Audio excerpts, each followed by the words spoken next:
Greetings, programs and users. It is time once again for another episode of Old Nerds Drinking. I am John Patrick, the Master Control Program.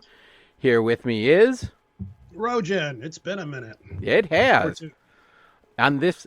Oh, I forgot. On this holiest of days that we gather together. What is the holiest of days? Today is the day of the dude. March 6th. I had no idea. Yeah. I had no idea. It starts out February 27th to start the Holy Week of Hangover. And because it's a leap year, we get an extra day of hangover. It's a dudist miracle.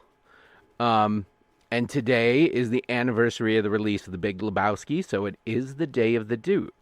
Oh, I've got to watch that this week then. At some point or another, I'll have to pull that up and I'll have to force the gang to watch it. Not that it will be forcing them. Yeah, no. Sadly, I did not make myself a Caucasian. Isn't that a white Russian? Yeah, but we're boycotting Russia, so we call them Caucasians. Ah, okay. All right. Yeah. Gotcha. But we are old nerds, and we are drinking. What are you drinking? So it is the that time of year where Myers is clearancing out all of their excess alcohol. So I have some interesting stuff in the fridge for if we ever do a record together. But right now, I am drinking Brewdog Bushwood Beer Caddyshack Pilsner. Everything about that sounds terrible. Brewdog, Bushwood. Okay, Caddyshack. Yeah, I mean, it just sounds like an off the wall combination of words. Here is the absolute worst part of it. Brewed in Ohio. Okay. 5% alcohol by volume. It's got the groundhog on it. It is a crisp Pilsner. I don't mind Pilsners. They're okay, provided they're not too hoppy. Yeah, that's the thing. It is Be the Ball, Bushwood Country Club. No. Yeah, actually, I'm pretty okay with Pilsners. My Polish roots require me to be. I am drinking it out of my U.S. Drinking Team mug that I got at the citywide garage sale a couple of years ago. It has a whistle on it. You had to explain that to me. Oh, yeah. And the best part of all, I got this from the Catholic church I used to go to. They had a garage sale of the church garage that had just accumulated junk for God knows how many years. And it's like, how much for this fine beverage holder? I believe I got it for $1. I was going to say, give me $1 for that good beverage holder there, sir. Yeah, and then on one side it says, whistle for your beer, and then built into the handle is a little whistle. But what are you drinking, sir? I am drinking, up in Michigan, in the Detroit area, we have a really awesome mead company called Bee Nectar. And they were one of the very first companies to embrace this concept of mead doesn't have to be like Knights of Shining Armor, Camelot. This was one of the first companies that said, we're going to make interesting, cool, and really neat flavored meads that are very different from what everybody expects meads to be. And they have done a really fantastic job. Not all of their stuff I like, but I still admire the fact that they're willing to take risks and do different things. So I am drinking, this is Bee Nectar, Milton's Madness, I Said No Salt, Margarita Mead. It is one of my favorites. They don't come out with it very often. And every once in a while, every couple of years, I'll treat myself to a bottle of it if I see it out there. And it's fantastic. It's great, awesome mead. I love this stuff because I really don't drink that much anymore, to be honest with you. Once I discovered the world of THC edibles, I kind of shifted more into that area, and my intake of alcohol has cut down quite substantially, but I still do have a good mead every once in a while. I still try to enjoy one when I'm on with you. And I do love this stuff. So Margarita mead does sound like it might be worth a try. I really need to take you to this place. I really do, because you'd like it there. They have this meadery has a game room. You walk into it, it's like a bar, and then on the right side of the wall, they have a wall full of games. And then they also have a game night. They used to have it on Thursdays where you could just show up and they'd be like, hi, do you want to play a game? We will teach you how to play a game. So you can go up and get your mead and whatever pretzels and stuff you want. And it's kind of like going to a gaming establishment and playing games, but they have mead there. and they get it. It's really cool. It's a little bit of a hike, but I would love to take you there some night, one of these days, and just be like, yeah, here it is. Let's sit down and play whatever. Just go grab a game off the wall, or if you go on game night, they'll, hey, what's going on? I don't know if they're still doing it since COVID, because I haven't been out there since before COVID, but I would imagine they're back to it because that's a staple of what they are. Yeah, it has been a minute since we recorded, sir. Yeah, it has. And the only reason I'm not we're not recording in person tonight. And the only reason I'm not is because I have to be up super early tomorrow to have some work done on my house. And I didn't want to be like, because when me and John record at his house, we don't get started till late and we don't end till late. Yeah, like the talking goes on forever. Yeah, so I was like, this way we can just jump right into it and get to business, though. I think the last episode we recorded was pre-Thanksgiving. So that's a good almost 4 month hiatus for us. Yeah, my life's been chaos. I know. I have there were whole things we wanted to talk about that have risen and fallen by the wayside in the time. I had a whole thing of wanting to talk about that Netflix movie Rebel Moon. You wanted to talk about the Marvels. Christmas came and went. I had to completely tear apart one of my 3D printers and rebuild it. That was fun. I got to learn a lot about how the electronics go together on those. You got to dig a World War I trench in your backyard. Yeah, 'cause my whole sewer line collapsed. That was fun. And let's see, what else? Seen a big chunk of Madam Web.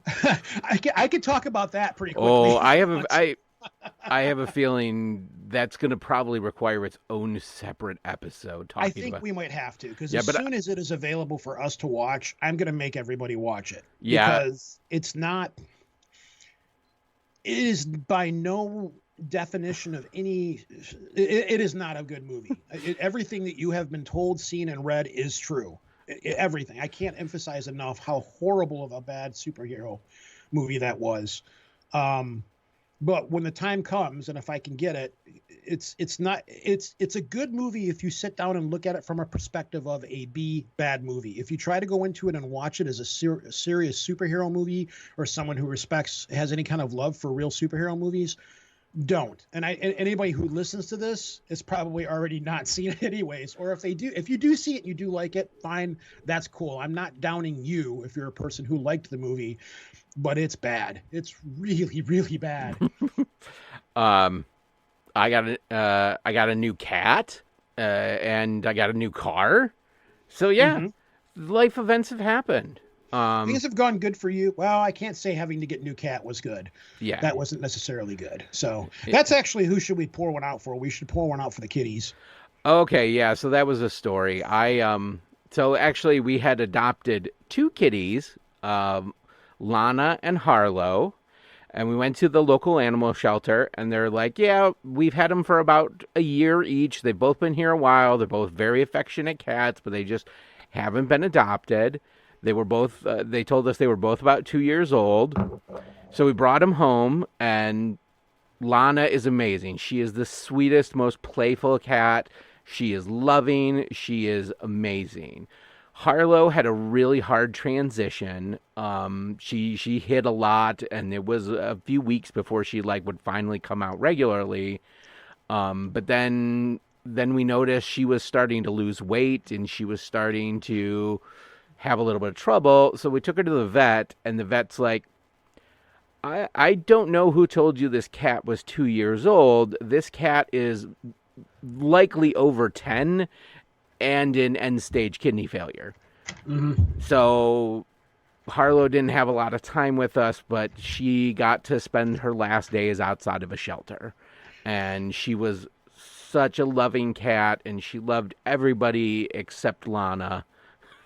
If Lana came downstairs, it was the growls and the hiss. But everybody else, she was just, pet me, love me, I'm going to rub up on you, until her very last. So we're gonna pour. I have yet to meet the new cat. So. Oh yeah, dude, Lana's a trip. You got to come over. Her original name in the shelter was Lolana, and my mom was like, "Well, we'll just call her Lola," and I'm like, "No, we're gonna call her Lana." If you get another cat, I'm gonna put the vote in that you call it Danger Zone. Lana. Well, here's the thing. one of my cousins had a neighbor who was moving into a new apartment, and the new apartment didn't allow cats, so she has to get rid of this cat. So we're probably going to end up taking in that cat, and it is an all black cat.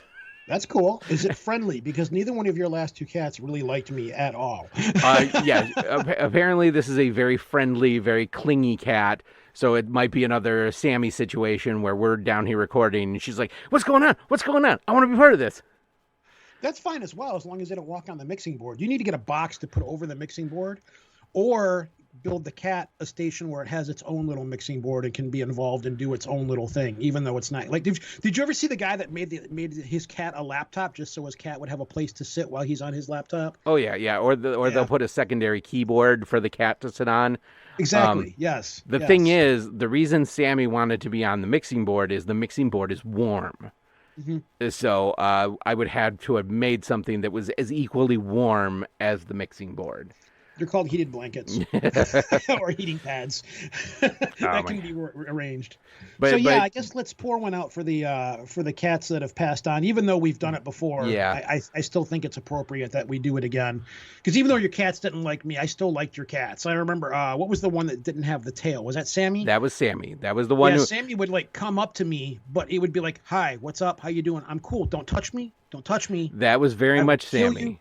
Yeah. Sammy was 6 pounds soaking wet, her little stub tail, and would 100% fight God just to prove that she could. Absolutely. And then she would walk over and fuck up the mixing board every time we recorded. Yeah. All right, let's give this Pilsner a taste. Alrighty.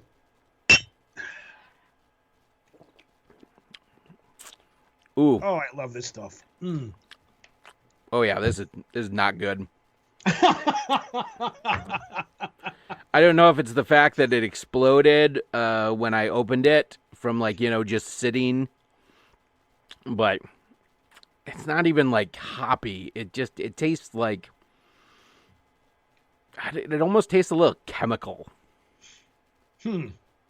I might like it then, because I tend not to like really hoppy beers. That's why I do like to drink stouts and porters and things like that.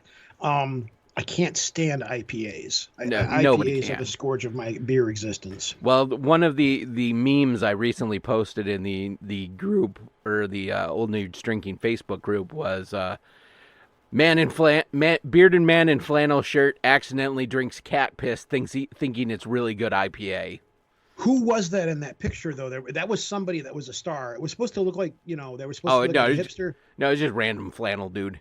Was it? I thought it was somebody like important or special or what have you. Yeah. So, actually, I got some cider in the fridge. I think you might like. So, we'll if you next time we record here, I'll have you try some of it.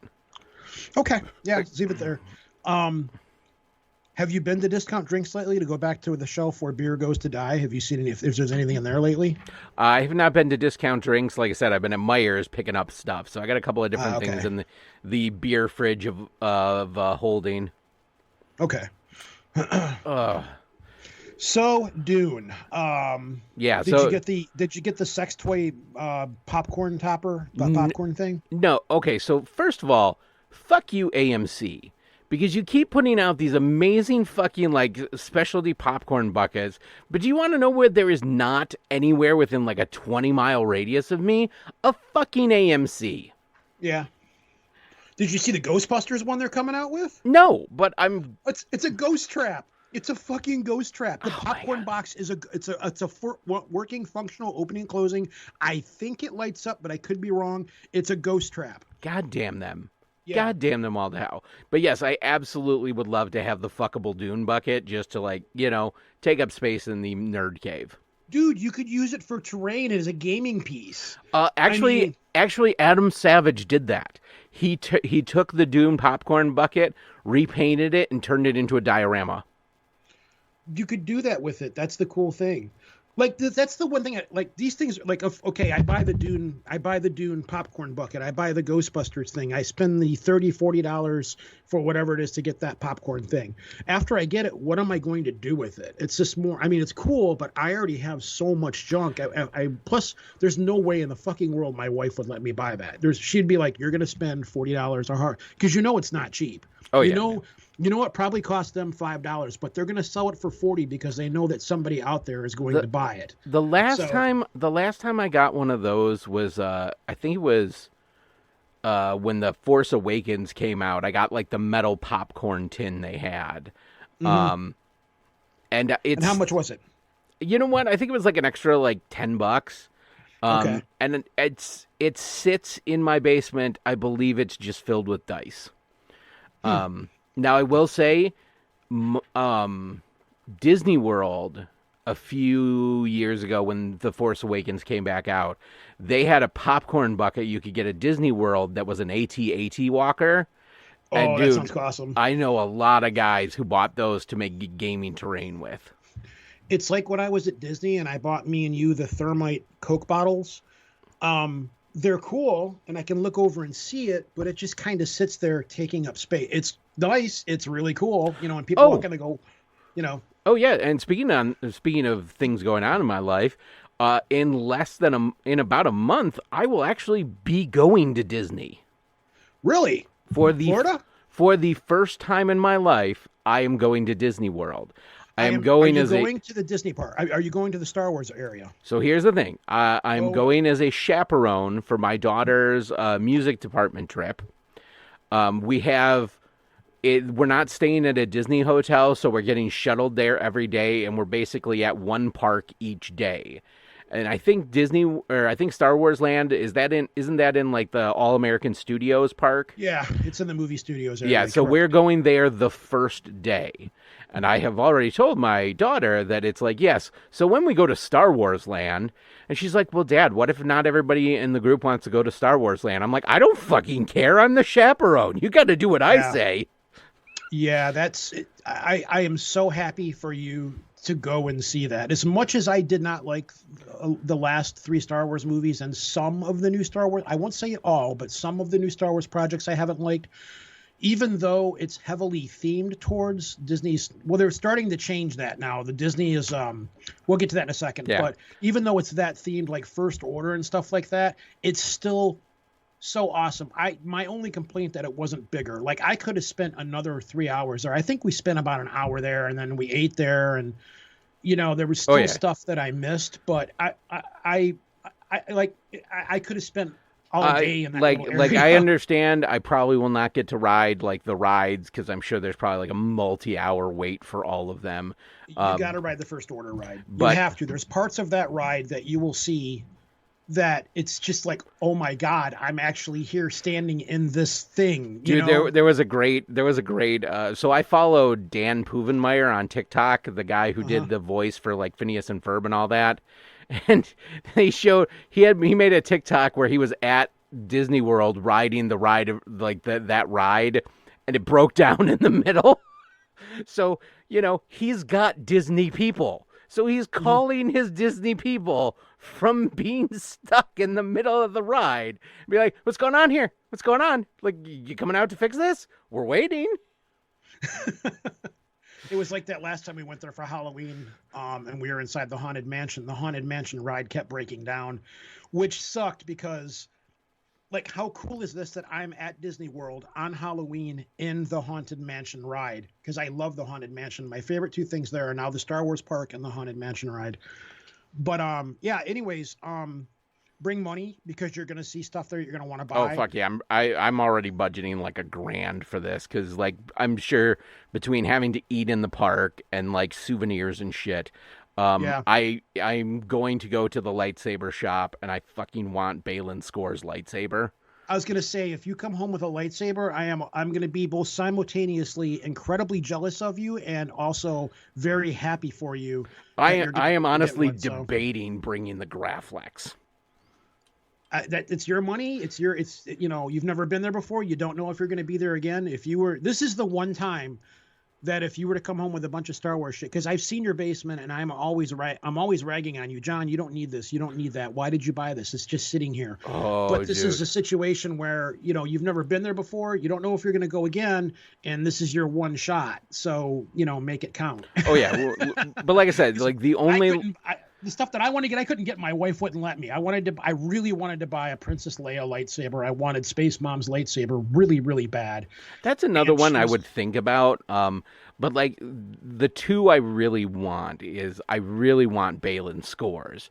Like his Balin lightsaber, Scholes. Yeah, his is yeah, cool. his was fucking badass, and I love he fought more like a European like martial style than like a lot more of the Asian style martial arts.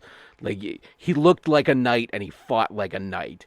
So yeah, And he owned that character. It's going to be really hard because they dude, have that approved Ahsoka season 2. that is That's a go. honestly the thing that makes me the most just furious about Ahsoka is that he owned that part so well and he's gone and he can't continue it. And it's one of those things that I don't think anybody else will like have the gravitas that he did with that. You know what though? Here's the thing, like because like he died. That wasn't him. Disney firing him. Oh yeah, It is yeah. what it is. Yeah. So It's there's nothing that can be done about that. So they're going to do the best that they can because that show that was a big hit and success on the Disney Star Wars side of things, which they needed, and it was oh yeah. done really well. And that guy, like you said, he owned that role. So I hope they do. They're going to replace him. They have to because he's too integral to the story.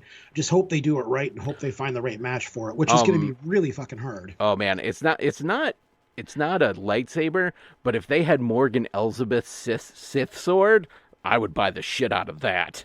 Like I would have that one They shipped may. home. They may. Oh, It's funny we're talking about or the this. dark saber. Oh fuck, I'd have to buy the dark saber. It's there. That is there. That is absolutely there. Fuck.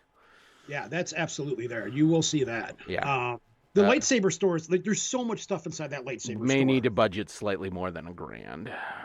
Well, lightsabers are going to probably run you about 300, 4 maybe. I can't remember. And 'Cause God, you got to buy the God knows, saber and the blade. I was gonna say, and my friggin' daughter is gonna absolutely want like Ahsoka's set and like mooch off me to buy it for her. You're going to buy her an actual Ahsoka, or you're going to buy her the cheap Ahsoka ones or the good Ahsoka ones? Well, that depends on how much I love her. So when you walk into the movie studios park, you're going to have almost all the Disney parks are kind of designed the same way where you walk in and there's like a strip in front of you. Well, when you walk into movie studio park, there's going to be the buildings that are in front of you to go shopping in. The buildings on the left-hand side, maybe the right, but I know on the left-hand side, at least when I was there a year ago, they've got their little gift shops and stuff in there. They have cheaper lightsabers in there. They're toy lightsabers, but they're a higher quality toy lightsaber. They're not as good a quality as the ones you're going to get in the back at the Star Wars park. But if you're not sure, you don't want to spend a lot of money on your kids' lightsabers, you can be like, okay, Dad's getting these, you can get one of those. Yeah. So you might be able to pull it off. But I Right. don't know I know they have the Ahsoka ones. They have cheaper Ahsoka ones. I think they have a cheaper Princess Leia one. And I know they have a cheaper Kylo Ren ones, but nobody's buying the Kylo Ren lightsabers. But yeah, the lightsaber store, it's got more than just lightsabers in it. It's got the ice cream maker, which I sent you a picture of, the ice cream maker data thing. They've got that. They've got Jedi robes in there. They've got holocrons in there. They've got a thing in there where kids can build their own droid, and they put it in a backpack and stuff. And it actually, once they build it, it actually responds. If you want to go super uber dad thing, they've got a thing where kids can go through and learn to be Jedis and build their own lightsaber and attune it and all that kind of stuff. But you can pull it off for a lot cheaper. The only thing that I requested you to that I didn't get the chance to do was try the blue milk. And I don't know why we didn't try it. I didn't know if that was what was in the building or what was in that building, or maybe that particular building was closed at the time. The only thing we didn't go on was the Millennium Falcon ride because it's a motion simulator ride, and those things get me really, really sick. But like just going and standing in front of the Millennium Falcon, and you're like, oh my God, that's the Millennium Falcon. It's life size. It's there. It's right in front of you, and you're just like, it's so cool. Yeah, and they just announced the dates for Space Dive, so that'll be in May, and I really want to get a costume together for Space Dive. What's Space Dive? Space Dive is there's at Tangent Art Gallery every year on the weekend either before or after May the 4th. They make over the art gallery as Mos Eisley's Cantina, Where and at? I think it's in Detroit, Okay. or and like you have to go in costume. Like that's the rule. Like you have to have a Star Wars costume, and like you go there as a character, and Huh. like everybody's in a Star Wars character. There's Star Wars themed drinks. There's Star Wars themed entertainment. Um, it's like a big. They've been doing it for years. It used to be the same weekend as Penguicon, so I never was ever able to go. But now it's finally different weekends. So I didn't go last year because they got shut down by the fire marshal. But this year I definitely want to try and go. Huh. That's cool. Oh yeah, yeah. All right. So do you want to jump into Dune, or Oh how do yeah. you want to do this? So first let's get something straight. So I was watching a TikTok about Dune, and somebody was in the comments complaining about spoilers. This book is 50 years old. Like there is no. It's the same thing about saying spoilers about The Hobbit. Hmm. The book is old. It's been out there. If you are that concerned about spoilers, you could have read the fucking book. Or turn it off. Turn this podcast off right now because we're probably going to go pretty in depth in Yeah. this. Or you could have watched the David Lynch Dune, or you could have watched the Sci-Fi Channel Dune, or you could have Which is listened to now an on YouTube audiobook. for free. You could have listened to an audiobook. Like if you are this concerned about spoilers, sir, you are in the wrong conversation. So Correct. so Correct. I saw it opening night. I saw it in IMAX at the Southgate Cinema 20. They now have like a designated branded IMAX theater there. Ooh, I wish I'd have known that. I would have saw it there. It was painfully loud. Like That's where it was when we went and saw it too. That was my one complaint, was how loud it was. yeah, the effect was the same as the seats rumbling when they used to have like the rumblers in the seats, but they're Yeah. just fucking doing it with sound. I had a splitting fucking headache when I left there.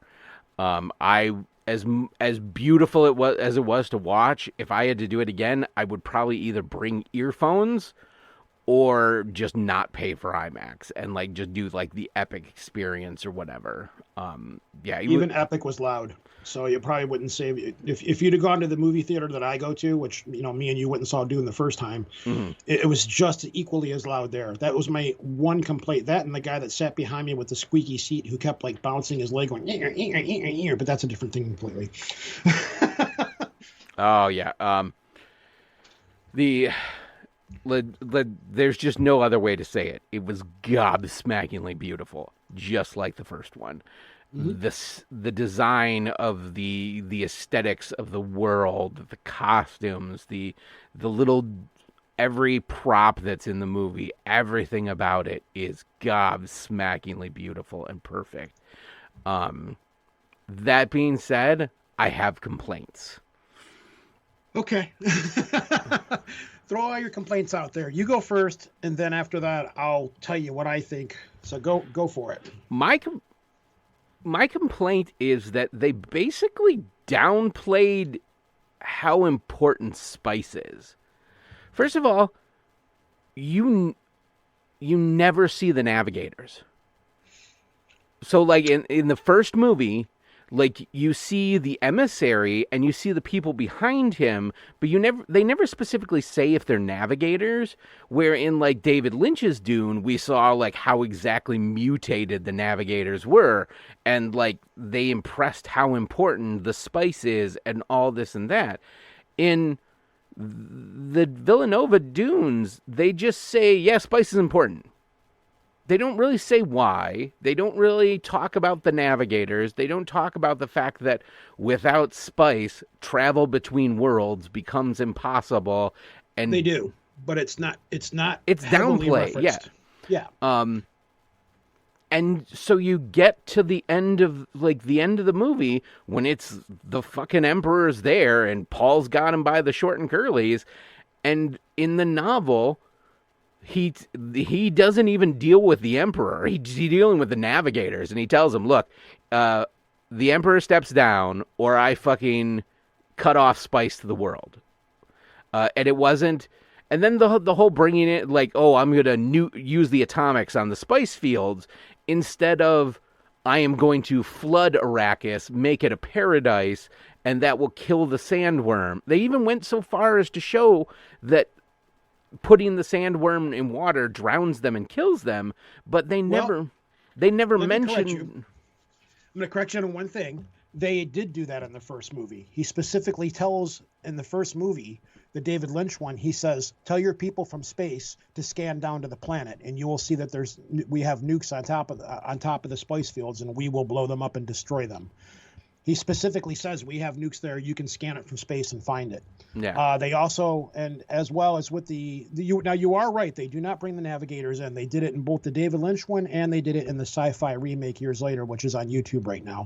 They did have guild navigators come in, but go ahead. Yeah, because that was what got the Emperor to acquiesce, was the fact that the whole idea of like the person who can destroy something is the person who truly controls it.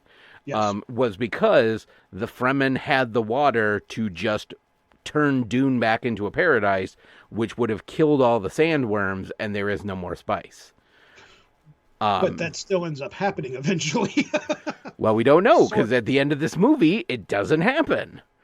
Well, it wasn't supposed to happen. That didn't start to happen until the end of Children of Dune and God Emperor of Dune.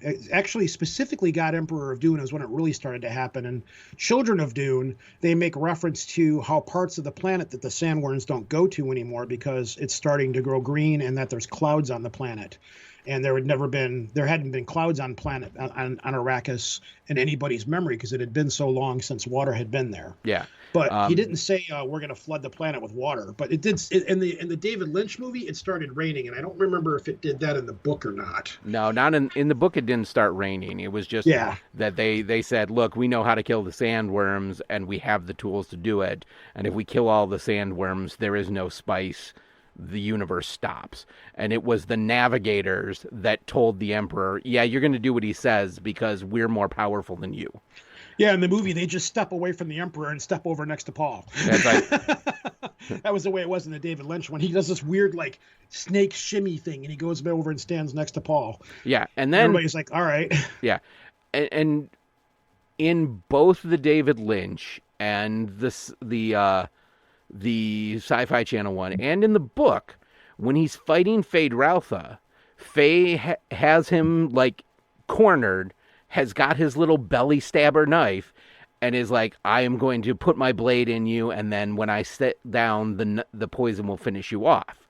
And then Paul looks at him and is like, it basically tells him, oh, by the way, I'm your cousin, and that's what falters him and allows Paul to kill him.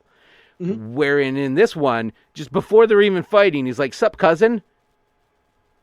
And that bothered you? Yeah, it's like, what? Like, that was your secret move. You gave away your secret move. Yeah, that didn't bother me. But go ahead. The fact that Leia wasn't even born in this version of it. So that I think I know why they did, but go ahead. So they had to rewrite Leia killing Baron Harkonnen with poison, and now it's just Paul stabs him. That was weird, but again, I think I know why they did it, and well, I'll go into that. So whatever else you got? What else you got? I mean, that's kind of the big ones. Like okay. I think they made it. I think they made it a conscious choice to make the movie more about the Fremen and their like trying to find independence than about controlling the most powerful resource in the universe. And the Fremen are just basically a like fringe benefit of controlling the most powerful resource in the universe. All right. Well, here's my take on it. Okay. I absolutely love the movie. I really don't have any complaints about it. There's a couple of minor things, but nothing that broke the movie. Go ahead. One more thing. Thufir Haleth just disappears. Yeah. Like he Yeah, but like he's very, supposed like very he few has people one notice that. scene.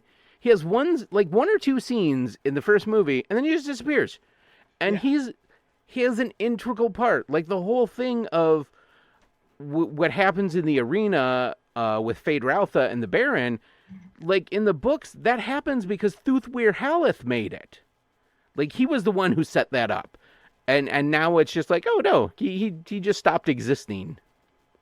Yeah, that was a little weird, but I didn't dwell on it very much. So here's okay, Dune.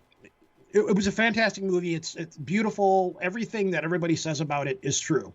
Dene just I think I just really love Dene movies. Oh yeah, yeah. Villeneuve, what I pronounce his last name, um, or I'll mess it up.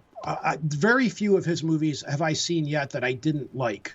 But here's the thing, Dune, and me and you know this, and all of the people that have read it and the Dune enthusiasts and stuff know this, and this is something that we have to kind of put aside. For Dune to work, Dune is an incredibly complicated, very dense, thick book and story in a whole. It has it's like an H.P. Lovecraft book. You've got words like Kwisatz Haderach. You've got I had tried reading Dune many times from like high school when I first kind of like all my friends were talking about how cool it was, and I could never read it. And it wasn't until much later that I listened to the audiobook that I was able to make it through, because it is way easier to have somebody read made up space language than me trying to figure it out. Exactly. But the thing is, with space language is a great term. We will use that. The thing is, with space language, there is a lot of space language in Dune. I remember when I went and saw the original Dune at the movie theater, on the way in, they handed you a pamphlet which is like an appendix and an encyclopedia explaining what all the terms were. And most people, when you go to a movie, you don't want to sit and look at, what does this word mean? What does that word mean? So anyhow, Dune is an incredibly dense and thick movie, and it's not really consumable for the average person moviegoer. The average moviegoer wants to go see a really good movie, something they can identify with very quickly, and something that, for them is good or whatever. So with Dune, what they had to do is they had to make a really good movie. Like these movies had to be good to be able to, like the first one had to be good. It had to be good enough to warrant having a sequel, because these movies were probably really, really fucking expensive to make. Oh yeah, the yeah. budget of these things had to be massive, so they had to make them work. And Dene is really good at like he did the same thing with Blade Runner 2049. I went into that movie not wanting to like it, not expecting, because Blade Runner is sacred to me. It's just, this movie didn't need to be messed with. Leave it alone. It's like you don't want to remake. You don't want to go back and remake The Godfather, though I'm sure Hollywood probably would. I was gonna say nobody's remade Citizen Kane. Yeah, you don't. This is one of those movies that, in my opinion, didn't need to be remade. But that's Blade Runner 2049, and he pulled it off really, really well. So what Dene does really good is takes a story and says, all right, we can't put all of this out there because it's too dense. This is why the first Dune movie, I don't want to say it failed, but it's known for its weird, quirky, just strange bizarreness. People look and go, oh yeah, Dune, that was a weird movie. Because when you go back and rewatch it, I rewatched it last week. Oh my God, I want to watch both of them. We were talking about Dune at work, and one of the other guys, who's a new guy at the store, was like, "Oh man, I watched this documentary, and it was talking about like there was supposed to be this first Dune movie," and I was like, "The Jaredowski movie." Yeah, the Jaredowski documentary. Yeah, it's crazy. Like, yeah. That we started talking about that, and it's like, so it's a cultural touch point. There's a lot of people know the story. Exactly, but the average moviegoer does not. My wife has no idea about Dune, so. She liked the first movie, then we rewatched it again because we were getting ready to go see it. I went a step further and rewatched the original and the Sci-Fi Channel. And then last week, I watched part of the Children of Dune movie. I didn't finish the last one because it was done in like three 2-hour episodes or something. But anyways, so they have to take this movie and they have to condense it and boil it down and keep the heart of the story. One of the problems with Dune is Dune is telling many stories. One part of the story is it's meant to reflect war, that was the war in Afghanistan that was taking place. It's also meant to talk about religion, false prophets, gods. It's also supposed to be a reflection of Arabs, the oil struggle. There's a lot of different things that this movie is trying to portray. To try to cram all that into one movie, plus to try to cram all of the characters in, plus to try to cram all of the terms, it's a whole lot of stuff to try to put into a movie to make it work. So they had to make sacrifices where they had to make them. I was fine with that as long as it still told a good story. Like they can't, I don't think that they put the navigators in it because that would have taken up more time. They would have had to have shown the navigators, explain what they were. That would have taken more time away from the movie, which would have taken more time away from the core story that they were trying to tell. They did mention the navigators. They did say, hey, this is, spice extends life. They did say it does all of these different things, but okay, we get it. Spice is important. Now what? Okay, Paul is of a duke who was killed, sent to this planet. This family was sent there. There's still a lot going on in these movies, so they can't put everything into these movies. So I get why they didn't put the Guild Navigators in there.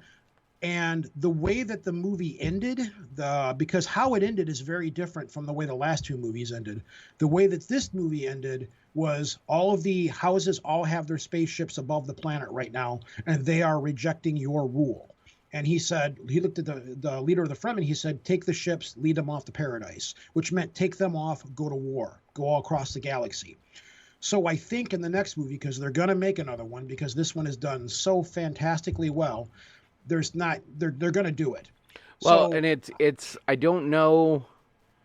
So I'm trying to remember. So I think next is Dune Messiah, and then the book after that is Children of Dune. And he said he's only going to do Dune Messiah, and then after that, he's going to hand it over to somebody else to do Children of Dune. Yeah. So what it probably is going to happen is I think the next movie will probably open up, because Dune Messiah, of the books, that's probably one of the most boring ones. There's not any big, huge epic battles in it. It's mostly intrigue. It's mostly the Bene Gesserit, which is another thing that, they brought the Bene Gesserit up. They didn't go into a huge amount of explaining what they do or that they have plans within plans and that this stuff is, but they explain it, but they do it very quickly in a way that people who don't know anything about it can see it and go, okay, get it, religious order. These are people that are pulling the strings. So I have a feeling when the next movie starts up, it's probably going to be this big epic space battle and Paul establishing that he is the emperor. And then I assume it will probably flash forward a little bit. And another thing that you said about her not being born yet, well, they did bring her in the movie, but Paul was able, because they're both genetically shared and because she was in the womb and fully conscious as a baby, well, they make reference in the movie that the daughter is continuously talking to the mom because she keeps saying, your sister says you're lying. And he's like, well, right. How's she doing? She says she's worried about you. They're already in communication as though she's already a person. And then when he has the vision, he sees her standing on top of the hill because she's going to be in the next movie. At that point, I think they'll have like a big space battle. Paul will establish his dominance as the emperor. They will show the Fremen going out across the galaxy and doing the Holy War.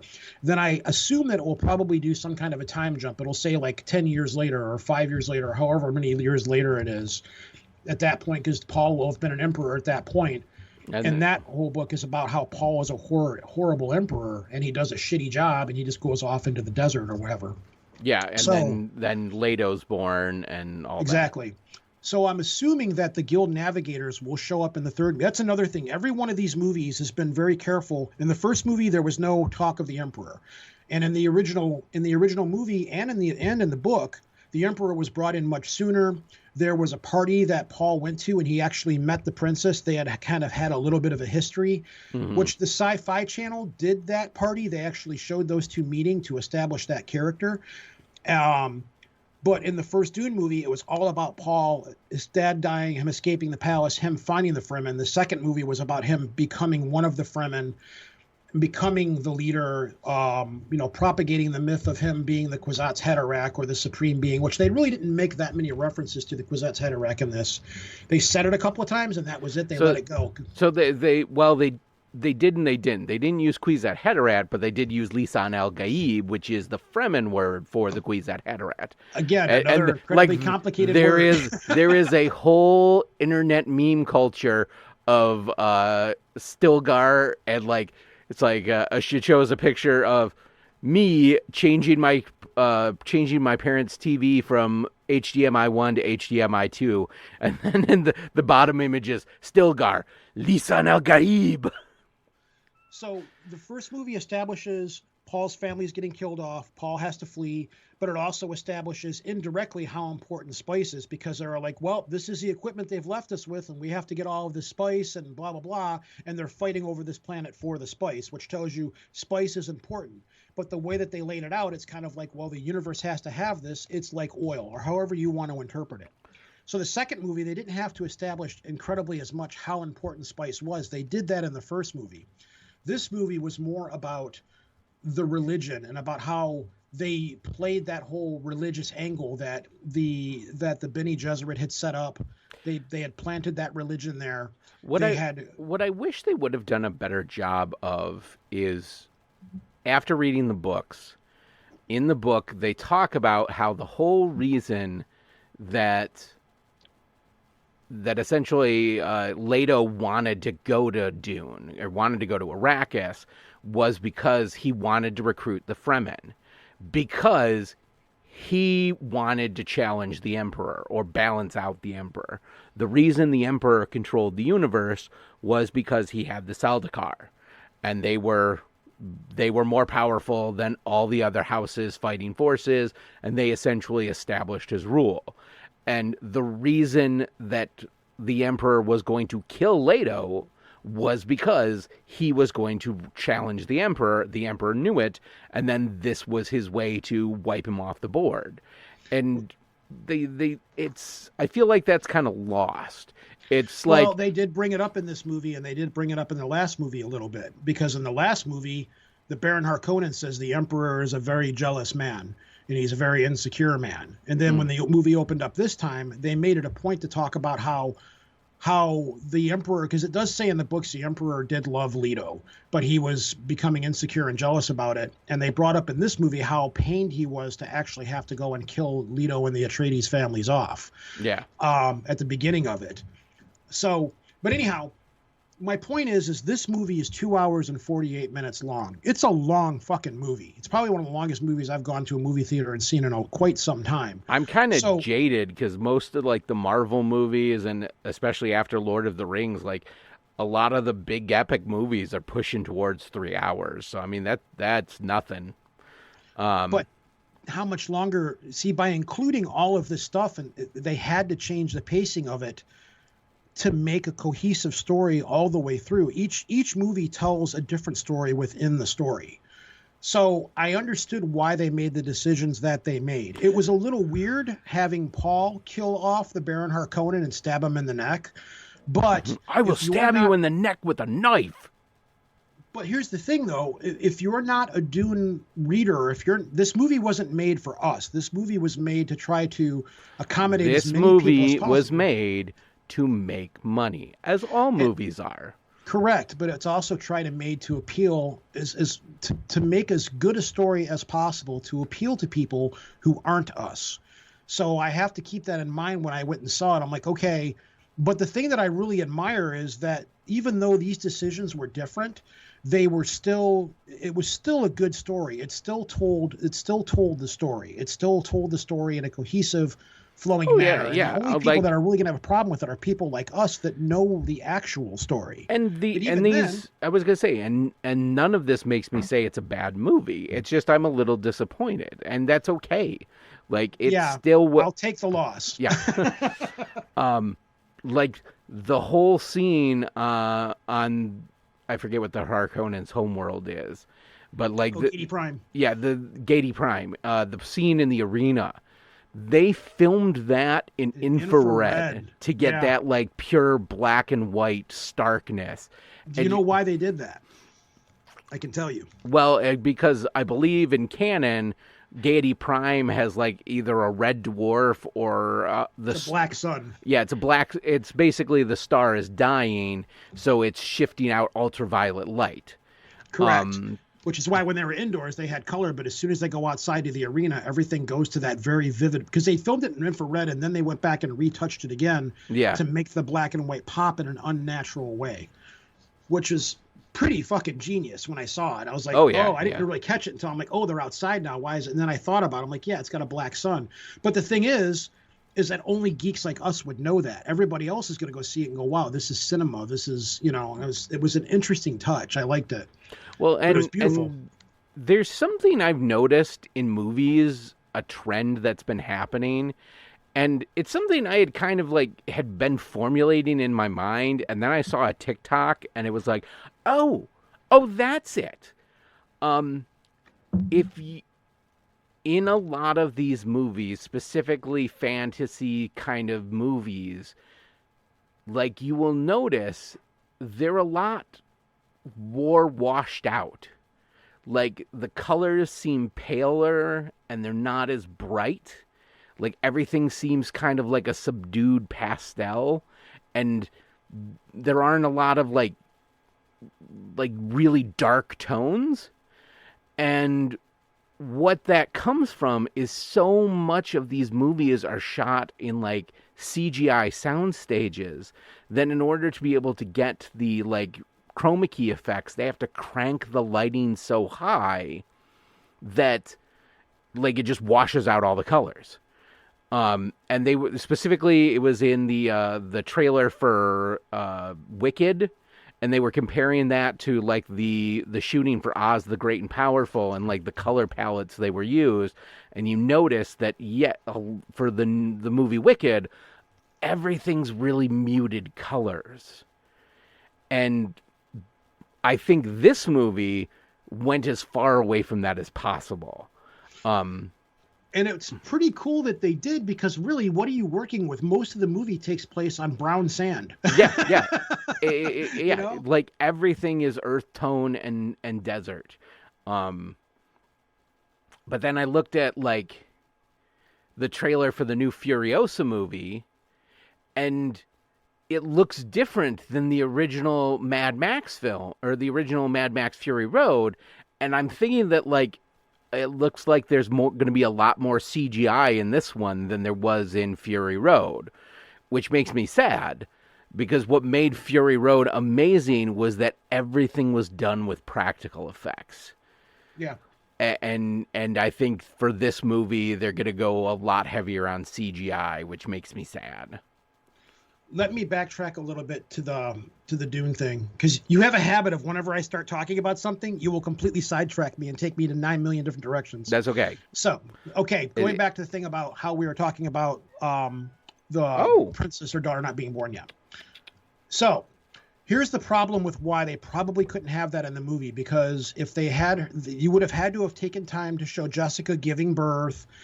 That would have taken more time away and would have added more time to the movie. Or 2 hours and 48 minutes. You really have to start figuring out, how can we continue the story without having to do all this stuff in it. So the easy way that they could do that, and what's also was from the book as well, they were in communication in the book, I believe, is to just do it the way that they did, and just have Paul have a future vision of her being grown up and seeing her talking in the desert or whatever. Then they don't have to go through, okay, now we got to fill her having the baby.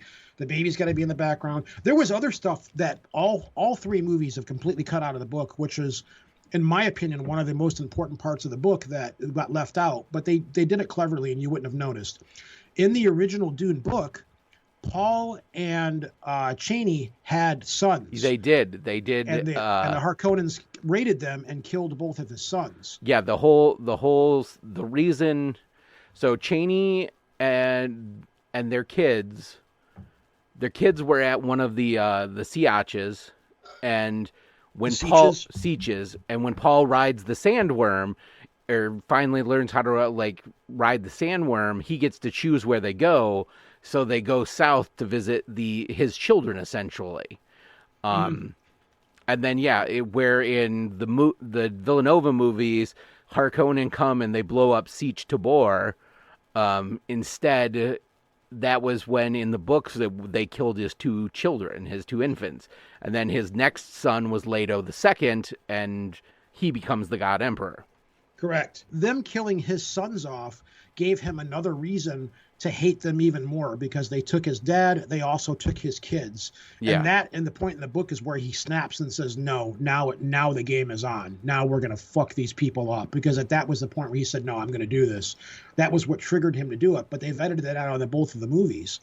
There was something else that they edited out too, but I can't remember what it was now, and it's going to bug the hell out of me. But anyhow, they all the Dune incarnations have edited stuff out or added stuff in or done whatever. And in every instance that I've seen up until these series of movies, when I watch the original Dune and the Sci-Fi Channel's movie of Dune, it just gets bogged down and watered down after a little while. You can't include everything because it's just too much. So the real skill in making these movies comes down to what do we take out, what do we leave in, and how do we make this work together as cohesive movies to where people are going to be able to watch it, understand what's going on, and still enjoy it. Right. So most of the heavy thinking stuff, some of it you have to have in there. You have to have the Bene Gesserit. You have to have, there's just certain parts of it that you have to have that are so crucial. So they sat down and said, well, what do we have to keep in this movie to make this movie work? And on the whole, I think they did a really good job, because even though these parts are missing from the movies and it bugs us, I would rather those parts not be in the movie, make a good movie, and then be able to have another movie. Because if this one had failed, there would be no Dune Messiah. That's the one where I'm like, how are you guys going to do this? Because of the books, that was one of the most boring ones. There's no space battles. There's no epic battles. There's nothing like that. It's all intrigue, and this person's trying to poison this person. And I was going to say, and that's why with the Sci-Fi Channel, they essentially just skipped Dune Messiah and told they wrapped it into Children of Dune. Yeah, and I think that's what may end up happening with the next Dune movie. Is it may be parts of Dune Messiah, parts of Children of Dune. I think it'll end with both of the kids being born to open the doorway for the next movie to be made.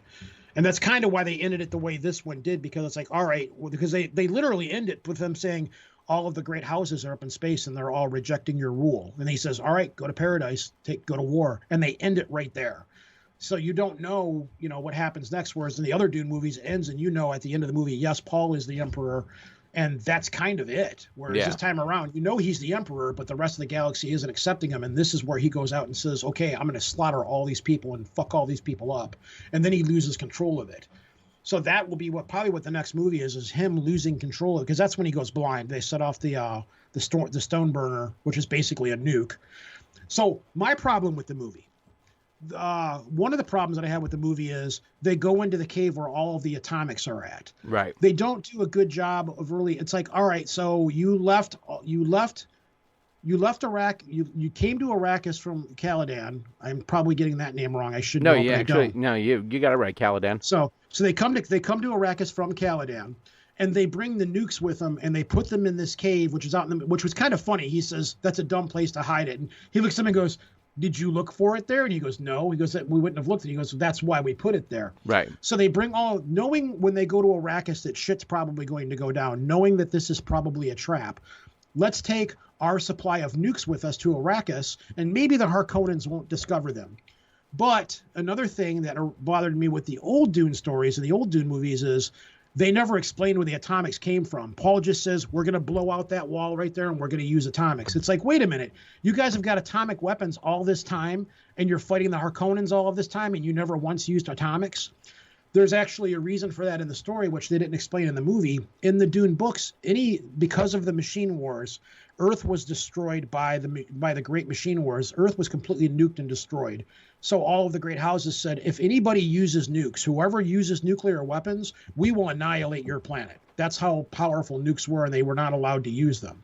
So that was the one thing that saved him in Dune when Paul used the nukes. They weren't going to nuke Arrakis because it's too valuable. They're not going to nuke Arrakis because they're going to destroy the spice. And in the books, they didn't use atomics in the battle. They fired a laser at a shield generator, which produced the same thing. And they're like, oh, you used atomics. He's like, nah, I didn't. See, I don't remember if that was that way or not, but it doesn't matter to me. It's not that important. But it's like, all right, so now you've got this cave out in the middle of nowhere, which only Paul's genetic code can open. And they're like, yep, here it is, the entire stockpile of House Atreides nuclear weapons. And it's like, well, that's kind of a convenient plot thing to throw in there to make it work. But all right, whatever. Yeah. I understand why you did. I'm like, why would you bring your nuclear arsenal to a planet that you know that shit's going to go down and you're probably going to die and things are probably going to go bad? Let's bring our atomic weapons here. But by the same token, you can't leave them behind because if the planet gets raided and those atomics get taken, I don't know. It was just a weird thing for me. They were Chekhov's atomics. If you see an atomic in the first act, the atomic must go off by the third act.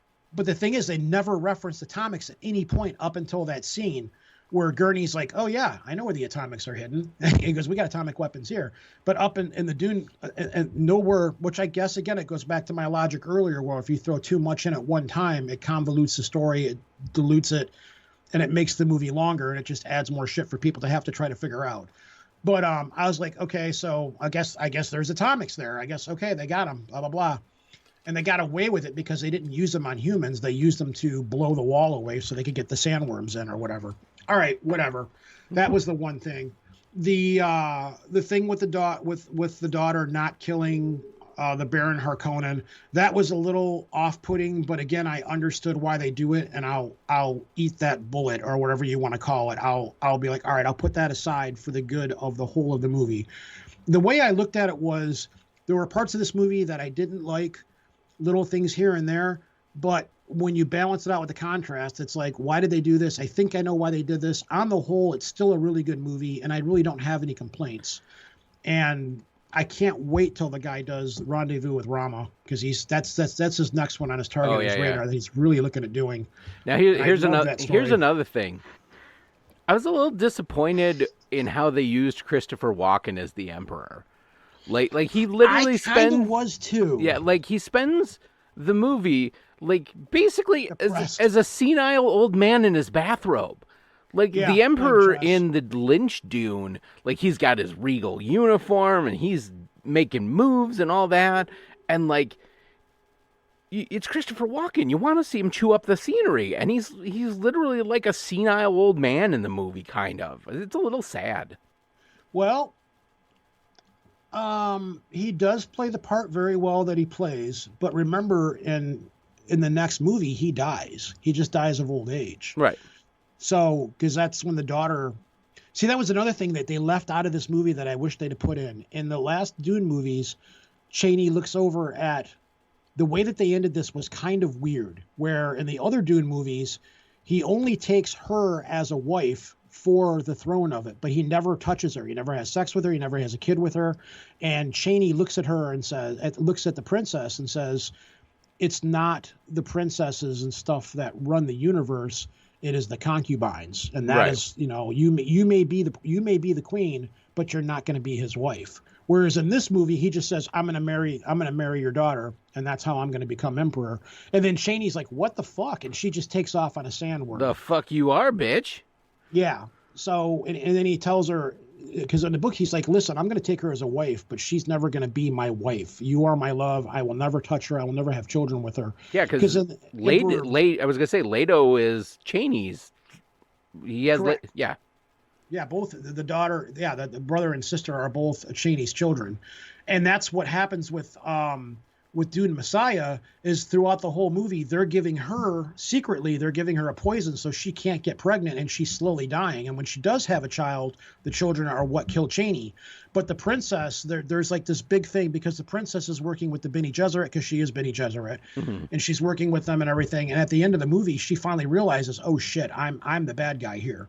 So she vows to take care of the children and raise them as though they are her children because mom's dead. Paul goes out into the desert because he's blind. Well, he's not blind, but by Fremen law, he can still see because of his powers. But by Fremen law, he has to get cast out in the desert. And he's like, I'm done. I'm a shitty emperor. I can't do this anymore. I've lost my wife. The universe is falling apart. I can't keep control of my people. I'm leaving. So the princess raises his two kids to be his daughters. So when I'm wondering in the next movie, that's one of because the book again is so boring. They have to leave stuff in there for them to work with in the next movie. So that's going to be one of them where Paul's going to have to go chase Cheney down and be like, listen, I love you. I'm never going to touch her. And that's where all that other intrigue and stuff is going to start to take place. So I think they did it that way to leave more meat on the bone for them to work with in the next movie, to have more material to work with. So that's my opinion. That's what I think they're going to do. On the whole, I didn't like some of the changes, but I understood why they had to make those sacrifices and do what they had to do to make the movie the way that they did. Otherwise, it would have just been the same thing that we've already seen 2 times and read the books over and over again. The choices that they made were smart choices that they did what they had to do to make the movie. I hope I'm making sense. No, you are. So that's my opinion. That's what I think. I get where you're coming from, but I understand why they did what they did. So now here's another topic of conversation is like we are this year the only Marvel movie will be Deadpool, as it should be. But that leaves, what else are we looking forward to? I mean, like I'm cool for Ghostbusters coming out. But other than that, like I can't think of anything that I'm like super excited about that's coming out this year. Well, let's see here. Disney Plus wise, I've got some shows coming on there. No, I'm not talking about Disney Plus. I'm talking about cinema. Yeah, movies. Like I went to the movies to see this, and the most exciting thing coming to theaters that I saw there that I want to see is fucking the Cinema Rewind. They're showing the Lord of the Rings extended edition. They're showing Goonies, and they're showing The Mask. As like, I will go see all of those movies. But like, yeah, the only new movie coming out that seemed kind of interesting is Ghostbusters. There were movies coming out, but I can't remember what they were. This is why I think this is a good thing, though. Deadpool coming out, number one, we need less Marvel. We need Marvel to get their act together. Well, there's Kraven the Hunter movie coming out, which I don't think anybody cares about, especially after because it's not Marvel. It's exactly. Sony. I think Sony's fucked. Sony's done. Yeah, I was gonna say I don't know what it will take for Sony to realize nobody cares about movies about Spider-Man characters when Spider-Man's not in the movie. This might do it because Madam Web cost a pretty good chunk of money to make. So this may finally get something through. Like the last that I read, they were talking about how they're very nervous about the Kraven movie, and there's some other was it Venom 3? Yeah, Venom 3 is coming out as well, and that one's supposed to have Spider-Man in it, but they haven't talked at all about Tom Holland or any of the Spider-Man being in the movie. All we know is that there's supposed to be some kind of Spider-Man in the movie finally. But anyhow, for the longest time, all we've had for years is either been Star Wars movies or superhero movies. Most of them, Marvel and Disney have dominated the box office with everything. And no other movie studio or anything out there has even had a chance because they know if they release their movie outside of Barbie and Oppenheimer, everything just kind of gets glossed over and pushed aside. And you're also still dealing with a movie industry that's still kind of recovering from COVID. Like this Dune movie, it did a lot for movies. It got people back into the movie theaters again, like people wanting to go and see a movie on the big screen, and because it's beautiful and because it tells a good story, and it's something worth going and seeing. But now that only Deadpool is coming out, this leaves room for other movies and other things to finally start flexing their arms. And, we actually have a chance of seeing other movies out there. I really don't know what's coming, but I'm glad that it is, because you have stagnation. It's not, there was a thing I was watching earlier today that Marvel for the longest time was like, no, we're oversaturating the market with superhero movies and people are getting superhero movie fatigue. And all of us are like, it's not superhero fatigue. We're tired of bad movie fatigue. I want more superhero movies. I want more Star Wars movies. I want more Star Trek movies, and most other people do as well in our culture, but we want something good. So instead of just cranking these movies out, a la the Sony format and Marvel, which Marvel, I really do think they finally learned their lesson. They're finally getting their act together, and they will eventually get it right. but it just drowned the movie industry out. It killed everything. So if you weren't making a superhero movie, or even if you were making a movie, no one wanted to release a movie opposite of a Star Wars or a Marvel superhero movie, because there's only so much money out there, so much time for people to go see movies with.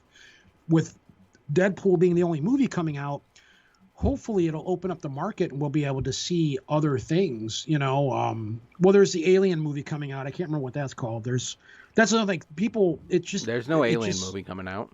There isn't an Alien movie coming out? I thought there was. There's an Alien TV series on Amazon Prime. Okay. But it just all Disney more or less sucked all the air out of the room for the entire industry. So, and plus all the actors, if you were an A-list actor, Marvel was trying to scoop you up and put you in a movie, So it sucked up all the actors, it sucked up all of the money, it sucked up all of the ability for people to put movies on a screen. So I'm kind of glad that it's taking a step back. But then again, you know how I am with movies anyways, through Cinema Labatt and all this stuff. I appreciate good cinema, or just interesting cinema. And there was none out there for a long time. And people just more or less stopped making movies. Well, and that's the other thing is the reason it became like basically superhero movies and all that was because superhero movies made the money, and making a movie became such an expensive proposition that they only wanted to make movies if they were going to be billion-dollar blockbusters. Correct. So if somebody made a movie and nobody went to see it, they're fucked. Yeah, so like the era of the rom-com is over. The era of like, we're still getting like the artsy Oscar movies, because that's basically what Oppenheimer was. Yeah. But those don't make the money. Like, those are just there for the prestige. Well, Oppenheimer and Barbie both made a lot of money. Because again, they were good stories. Oh man, and the fact that Barbie got snubbed with the Oscars is just people finally realizing what a just garbage organization the Academy of Motion Picture Sciences is. It is literally just a bunch of rich white dudes circle jerking themselves that they are the be-all and end-all authority of what is cinema, and people are just now starting to be like, it's well, this is unfair. It's like, okay, you think this is unfair? Look at every black actor who's won an Academy Award and the roles they won those Academy Awards for. It's like, you can only win an Academy Award for acting as an African-American actor as long as you're playing a servant, a slave, a criminal, or something like that. Here's another thing, though. I've noticed that ever since, even more so since the pandemic, a lot of movie studios aren't even trying to go to the big screen anymore. A lot of studios, like you have A24, which is one of my favorite movie production companies out there, or distributors out there. A lot of these people are just going right to streaming services with their movies. Yeah. Which, of course, has made the cost, that's one of the reasons why we're paying more for streaming services and stuff. But a lot of these companies are like, well, we can't release this on the big screen because Marvel or such and such is going on. Fuck it, let's put it on Netflix, or like Apple TV. Apple TV, even though I don't have a subscription to it, they make really good sci-fi shows. Oh my God. I need to sit down and watch For All Mankind. Like, I love the premise of it. It's just I don't have an Apple TV account, so I've got to pay the iron price to get it. There's alternative ways. Yeah. But like, my biggest thing has been several years ago, Apple TV acquired the rights to Neuromancer, and they said they were going to do something with it, but they've kind of been sitting on it. And then I've noticed just recently in the last 2 months, a couple of articles like resurfacing about like the fact that Apple has Neuromancer and they have the options for it, and supposedly they're moving forward with the project, but they've been sitting on it for a while, so I'm skeptical. They might do it, and if they did, like, because everything that I've seen from Apple TV, like Constellation's a really cool show. The Foundation series is really good, but it's really dense. It's really hard sci-fi, and it might be hard for a lot of people to watch. There was a Tom Hanks sci-fi oriented show that was on Apple TV. So I will say this for Apple, though I do not like Apple products. When they do their shows and their movies, they really put their all into their product. They have a very niche way of of doing what they do. Whereas like then you got 824, which is a lot of that stuff is going to either Amazon or Netflix. You've had a few of them, like last year, I think 824 released what was it called? It was a movie about the dinner or the cook. I can't remember what the hell it was called. The Menu, that's what it was. There are these films that are out there, but people just don't notice them because the bigger companies suck all the air out of the room.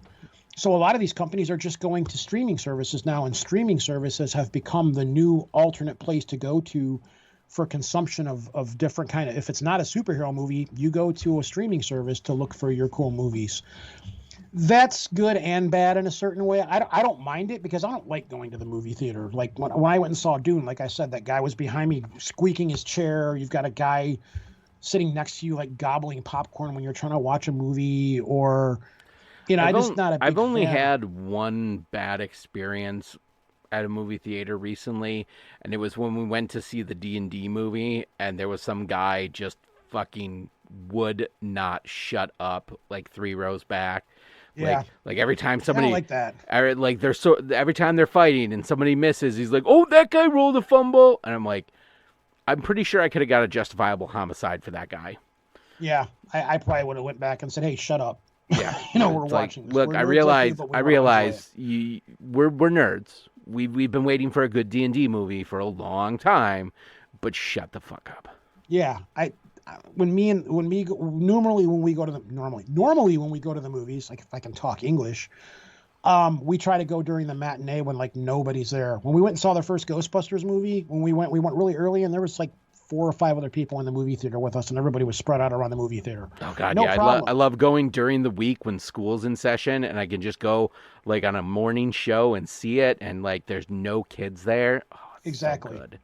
Exactly. Um, So, I mean, in my opinion, one Marvel movie coming out this year, good. A, because it's not going to consume the industry. It'll give the industry a chance to grow again.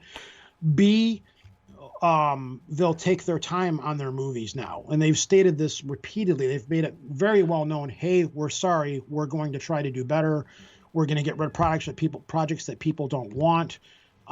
They've went back and refilmed a bunch of their movies, like the next Captain America movie. They've went back and basically refilmed the whole movie. The Daredevil show, which even though that's not in the movies, they've gone back and scrapped everything that they filmed, and they've started from scratch and refilmed everything, saying, "Okay, we heard you. We know what you want. We're going to give that to you."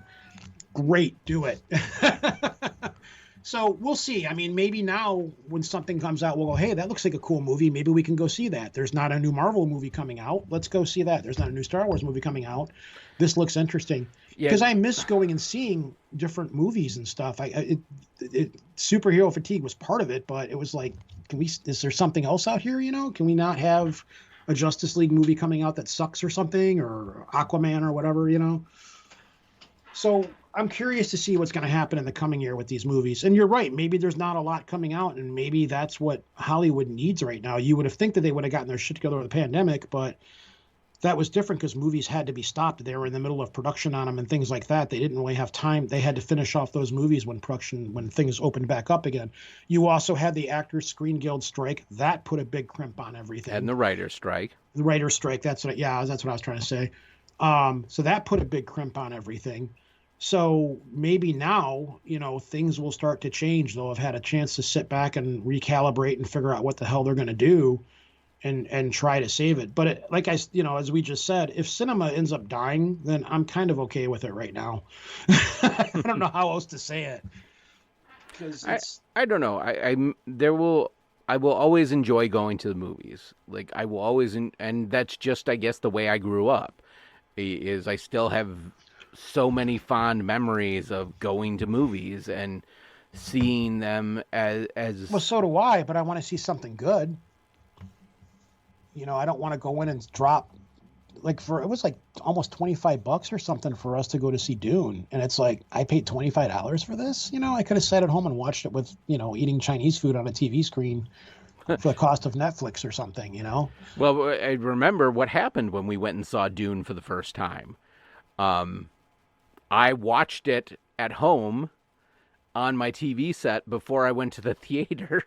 and you were Mhm. so pissed off at me. Oh, I was extremely pissed. I was real pissed. I But was it like, we were supposed to go see this together, and you didn't, and fuck you. it was, I enjoyed the experience of being able to watch that movie at my house with the subtitles on. So, because with all those movies, they deliver those lines so quietly to like emphasize shit, and you're like, what the fuck did he just say? Mhm.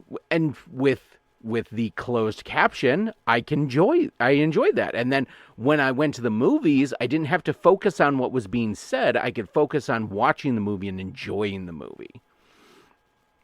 Okay, I can respect that. Plus, seeing it on the big screen is a lot different than seeing it. Because when my wife watched Dune, she watched it here at our house with our big screen television. Excuse me, our big screen television. But it's just not the same as going and seeing it in the movie. Yeah.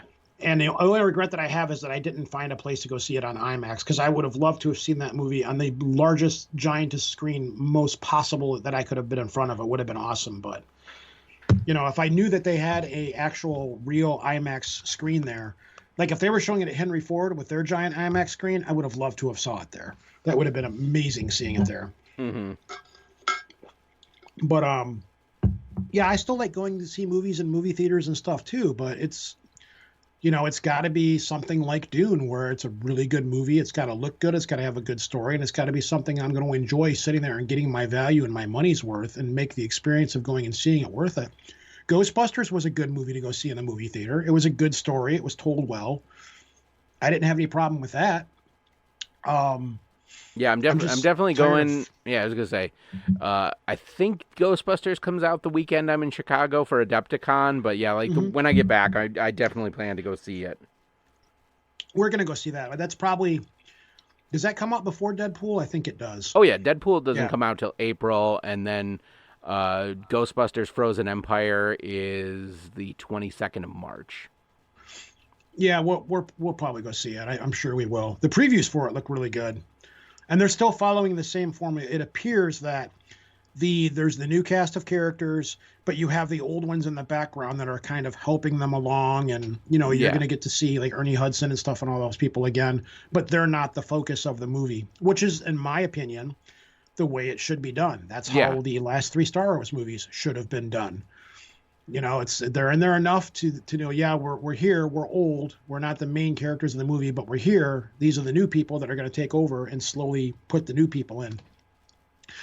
And Ghostbusters did that fantastic. And it's continuing to,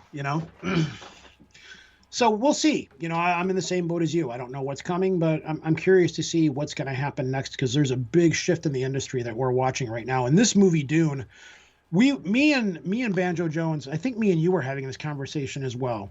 Me and Banjo were watching something last week, and we were talking about movies that come along that change everything.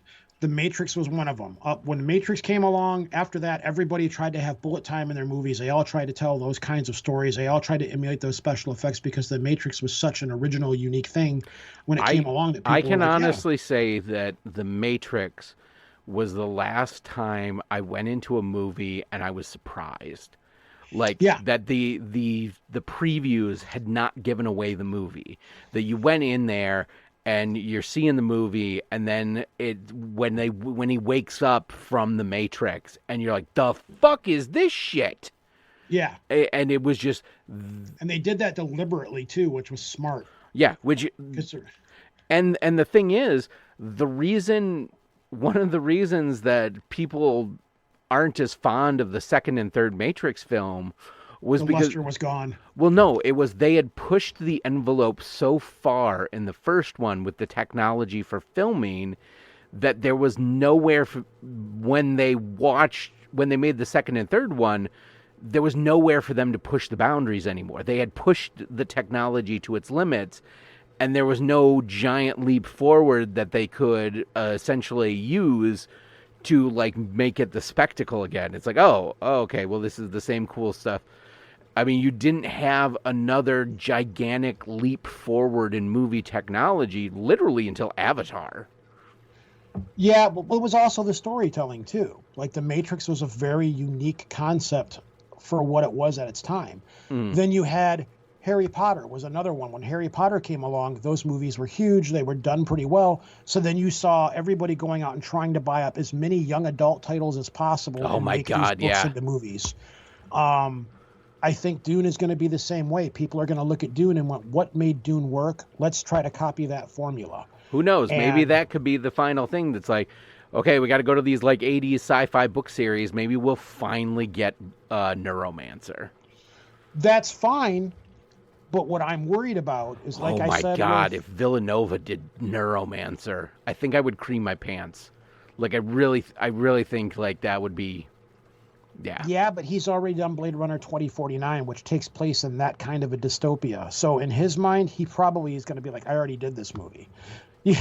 Even though it's a different story, it still takes place on like a cyberpunk gritty kind of, kind of thing. So he's already done a cyberpunk movie. I don't think it would go all that well for. I don't think he would do it.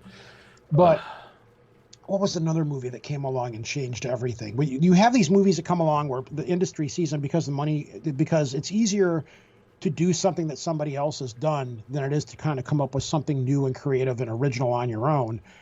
I'm wondering what's going to happen now that Dune has been such a success. You might be right. These people might come along, but the downside to that, where I'm going with this, is the rub is, okay, they might make a Neuromancer. They might make whatever, these great books that's out there, but it's not going to be as good. It's going to be the same thing that you had with Harry Potter, where, okay, Harry Potter hit big. Let's go buy all these up.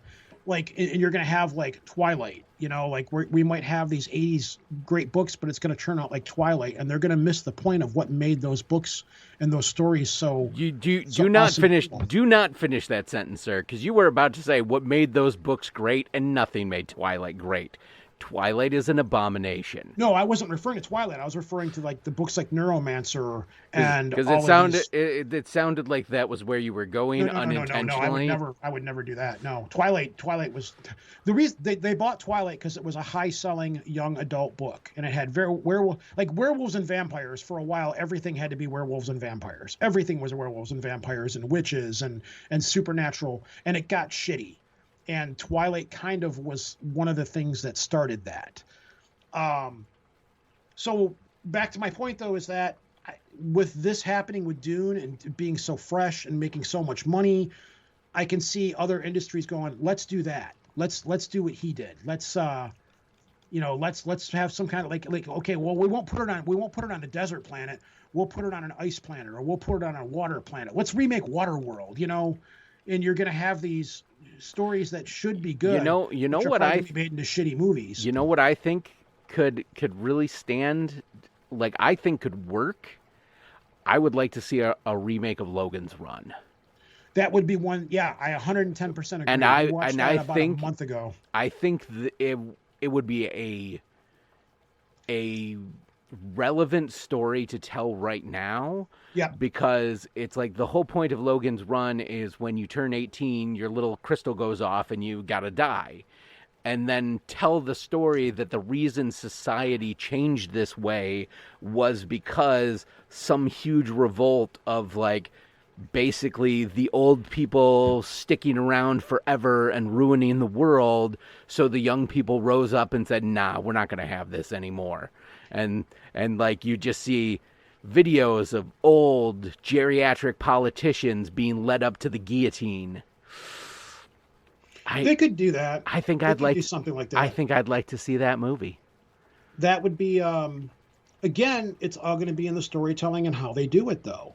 That's one of those things. Like I would really love to see, and I never thought I would say this, but I think The Black Hole could use a really good remake, but it'll never happen because The Black Hole's too dark of a movie for Disney to make in this day and age. But if it were to be remade, I think with the special effects, because that movie at its time, say what you will about The Black Hole, it had a lot of Disney at one time was really good at coming up with new special effects, and they would push the envelope. That was one of the things that they were known for with their movies. And The Black Hole did do a lot of pushing of special effects and used a lot of practical effects. And nowadays they could retell that story, especially now. I just think it would work really well. But again, it's got to be done real well. But instead what we're getting is this shitty remake of The Crow where The Crow looks like Jared Leto's Joker. Like, nobody wants this movie to be made. And even when they showed a picture, have you seen it yet? Jared Leto, the new Crow. I didn't know Jared Leto was playing it, but I've It's seen. not. Oh, He's okay. not. But the character that's playing the new Crow looks like Jared Leto's Crow. I would. I mean, it looks like Jared Leto's Joker. I have heard a lot of discussion that this is basically that somebody told an AI program to write a Crow sequel, and this is what they got. Pretty much. But then again, The Crow is one of those movies that's sacred to me and doesn't need to be remade. Leave it alone. They tried to make the sequel was okay. But after that, they did the shitty television show. And like the only way if they're going to make a Crow at this point, it's not that person's story. It's another person that got visited by the Crow and was brought back to life to get vengeance for a different reason. Yeah, like they tried it with a comic book. It was a female. It was okay, but don't retell that story. We don't need to have that story retold. That's why Blade Runner 2049 worked, because it wasn't the same story, but he did a really good job of capturing the feel and the essence of what Philip K. Dick stories were and the paranoia. And he did a fantastic job with tying it all together, because he wasn't telling the same story. If anything, he was telling the opposite story, where there's a guy who thinks he's alive, but he's not sure if he's an android or not. Right. Whereas the other one, well, he knows he's a replicant. He knows he's programmed to do it, but he thinks, wait a minute, am I actually alive? Am I actually a real person? Am I, right. And that's what made it work, because it told this different side of the story in the same world. So it can be done, but again, it comes down, if it's going to be shitty storytelling and somebody just making a movie just to make a movie and try to cash in on something, if you're going to do it right, or don't bother doing it at all, because it'll suck. And it's like, why did you do this? Why did you make this? Nobody wants this. It doesn't need to be done.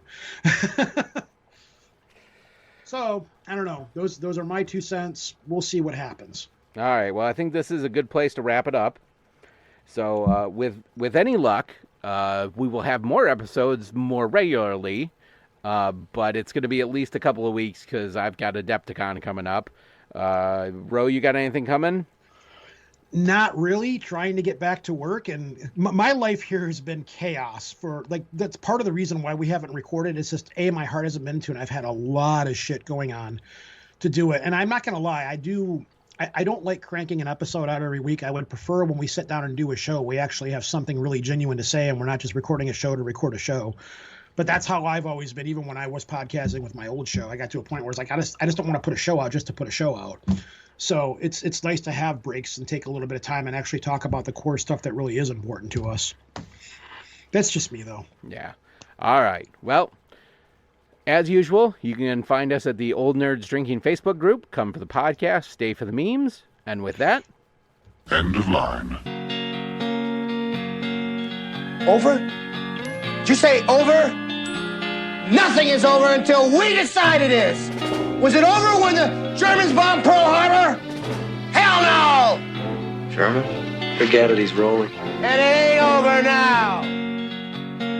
So, what's the plan? Take car, go to Mum's, kill Phil, sorry, grab Liz, go to the Winchester, have a nice cold pint, and wait for all this to blow over. Might as well write him off. Let's close up the bridge. Let's get out of here. Close it up. Lights out. Where are you headed, cowboy? Nowhere special. Nowhere special. I always wanted to go there. We're going streaking! Yes! Excuse me.